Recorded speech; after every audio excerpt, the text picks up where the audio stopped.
His gruff style of coaching and penchant for bombast has won Bob Huggins few supporters outside of Cincinnati.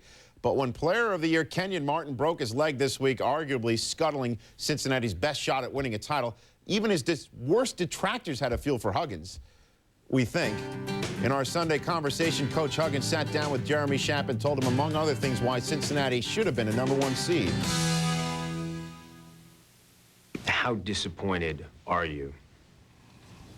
Well, we're not doing. We're kind of used to it, I guess. You know, we're just going to go play. You know, and I think our guys have a lot of resolve that they're going to go play and do what it is that we set out to do at the beginning of the year.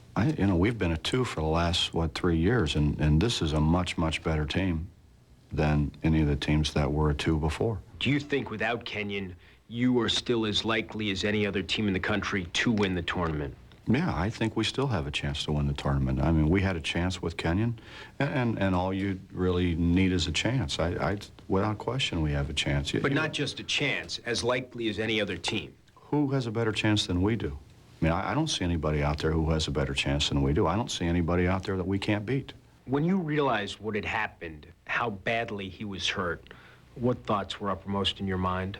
Well, my biggest thought was to make sure that it's not going to affect the rest of his career, and which I've been assured that he's going to come back and be 100% and not going to miss a beat. Was it unbelievably traumatic for you?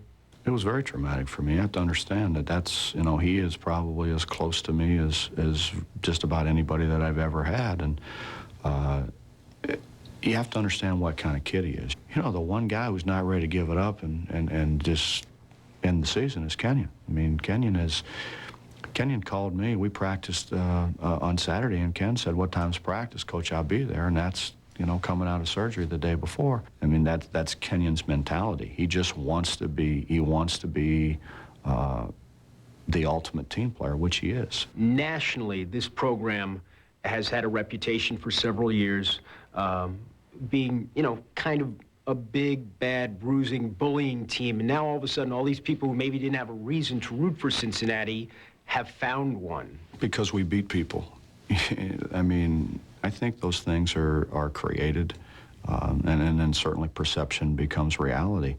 Anybody who's had any opportunity to talk to our guys would think they're anything but bullies. You know, I think the problem is there's been so much damage done by people who have created perceptions that aren't true. There are, though, Bob, other realities. I mean, the program is on probation. The graduation rates are not what you would have liked them to have been. You have to understand at some level some of the criticisms.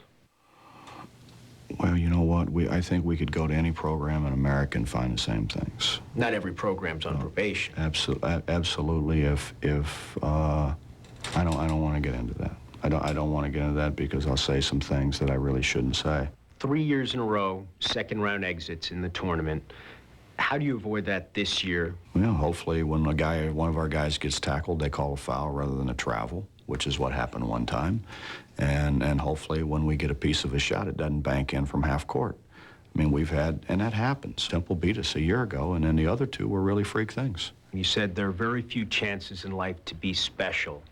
Do you think with Kenyon's injury, this team has lost that chance to be special, as it seemed you were saying last week? Well, I think they could be more special because everybody's written them off. But I think it's a great challenge for them and one they're happy to accept. Sunday Conversation is brought to you by